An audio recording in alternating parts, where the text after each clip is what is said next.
बागेश्वर धाम महाराज जी के बारे में ये बात बहुत ही हैरान करने वाली है कि महाराज भक्त से बिना कुछ पूछे उनकी मन की बातों को पर्चे पर लिखकर भक्तों को उनकी समस्या का हल दे देते हैं। लेकिन सोचने वाली बात यह है कि आखिर बागेश्वर महाराज बिना भक्तों से पूछे उनकी मन की बात पर्ची पर कैसे लिख देते हैं। क्या उनकी इस शक्ति के पीछे कोई झोल तो नहीं है? अगर आपने इससे पहले बागेश्वर धाम महाराज के बारे में नहीं सुना है तो फिर आपने अपने जिंदगी में क्या सुना है। बागेश्वर धाम वाले महाराज का असली नाम धीरेन्द्र कृष्ण शास्त्री है और इतनी कम उम्र में इनके पास कई ऐसी दिव्य शक्तियां हैं जो किसी को भी चौंका देने पे मजबूर कर देती है। इन्होंने अभी तक हजारों लोगों की समस्याओं के हल बताए हैं और अगर ये गलत हल बताते तो यकीनन अभी तक इनका भांडा फूट चुका होता, लेकिन ऐसा कुछ भी नहीं हुआ और ये इसका प्रमाण है कि बागेश्वर महाराज जी के पास सच में दिव्य शक्तियां हैं।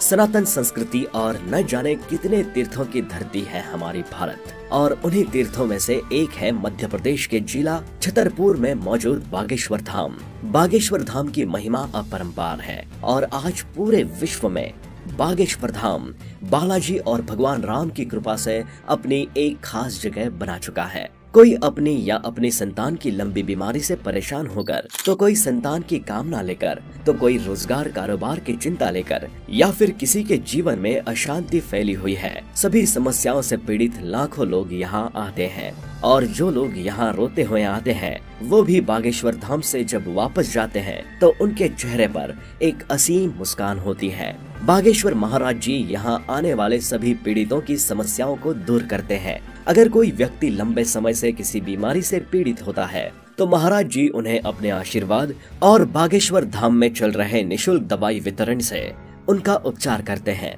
बागेश्वर धाम में आकर जाने वाले हर एक व्यक्ति के जुबान पर सिर्फ यही शब्द होते हैं कि बागेश्वर धाम की महिमा अपरंपार है। कई श्रद्धालुओं का कहना है कि लोगों की सुनी सुनाई बातों के अलावा आपको खुद यहाँ आकर अनुभव करना चाहिए। जब आप यहाँ आएंगे तो आपको खुद एक दिव्य शक्ति का अनुभव होगा जो आपके जिंदगी में खुशहाली भर देगा। अगर आप भी महाराज जी के दर्शन लेना चाहते हैं तो बागेश्वर धाम पहुंचना बहुत आसान है। मध्य प्रदेश के छतरपुर जिले से बागेश्वर धाम के लिए सीधे बस मिल जाती है।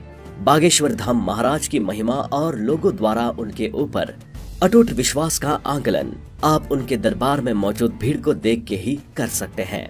बाबा के दरबार में मौजूद ये सभी लोग भारत के अलग अलग राज्यों से यहाँ इकट्ठा हुए हैं।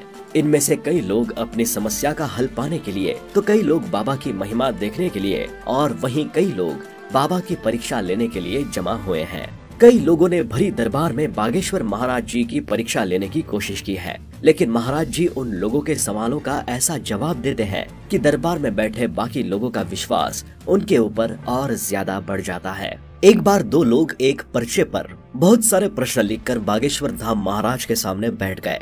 उन दोनों के मन में सिर्फ ये चल रहा था कि देखते हैं महाराज हमारे पर्चे में लिखे सवालों के जवाब कैसे दे पाते हैं। लेकिन बागेश्वर महाराज जी ने अपने दिव्य शक्तियों से पहले ही उनकी मन की बात पढ़ ली और भरे दरबार में महाराज जी ने उन दोनों से कह दिया कि जरूर तुम अपने साथ एक पर्चा लाए हो और उस पर्चे में लिखे सवालों से तुम मेरी परीक्षा लोगे। महाराज जी ने हमेशा की तरह एक पर्चा लिखा और उस पर्चे में सामने बैठे दोनों लोगों के वो सवाल लिखे थे जो वो बागेश्वर महाराज जी से पूछने वाले थे।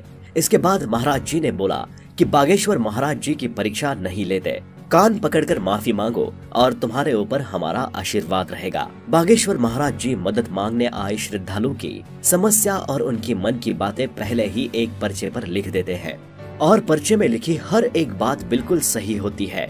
बागेश्वर महाराज जी अपनी दिव्य शक्तियों की मदद से बिना श्रद्धालुओं से पूछे उनकी मन की बातें और उनकी समस्या पर्ची पर लिख देते हैं। उनकी महिमा अपरंपार है और अगर आप YouTube पर मौजूद उनकी हजारों वीडियो देखने के बाद भी उनके ऊपर शक कर रहे हैं तो उनकी महिमा का सबूत आपको तभी मिलेगा जब आप खुद बागेश्वर धाम जाएंगे और वहां मौजूद अतृप्त शक्तियों का अनुभव करेंगे। कुछ समय पहले बागेश्वर महाराज जी मॉरिशस देश में सनातन धर्म का प्रसार प्रचार करने के लिए पहुंचे थे। वहां पर मॉरिशस के राष्ट्रपति और प्रधानमंत्री जी से महाराज जी की मुलाकात हुई और उनसे बातचीत हुई। मॉरिशस के राष्ट्रपति और प्रधानमंत्री ने बागेश्वर महाराज जी का भव्य स्वागत किया और उन्हें भी यकीन हो गया कि महाराज जी के अंदर सच में दिव्य शक्तियां हैं। 4 जुलाई 1996 के दिन श्री राम कृपाल जी और भक्तिमती माता सरोज के ब्राह्मण परिवार में एक दिव्य बालक का जन्म हुआ। उन्होंने उस बालक का नाम धीरेन्द्र कृष्ण शास्त्री रखा, जिसे आज पूरी दुनिया बागेश्वर महाराज जी कहकर पुकारते हैं। बागेश्वर महाराज जी बचपन में एक झोपड़ी में रहा करते थे। उनका बचपन इतनी ज्यादा गरीबी में बीता है कि उन्हें ठीक से 2 वक्त की रोटी भी नहीं मिल पाती थी। लेकिन जो व्यक्ति लाखों लोगों की जिंदगी में उजाला भरने के लिए पैदा हुआ हो, आखिर उस व्यक्ति की जिंदगी अंधेरे में कैसे रह सकती है। 14 साल की उम्र से ही उन्होंने बागेश्वर धाम में भागवत कथा को सुनाने का प्रयास किया, जिसमें वो धीरे धीरे सफल बन गए। इसके बाद उन्होंने बागेश्वर धाम पर ही चमत्कारी दरबार लगाना शुरू कर दिया। दरबार में आने वाले कई पीड़ित लोगों की समस्या का निवारण खुद ब खुद होने लगा।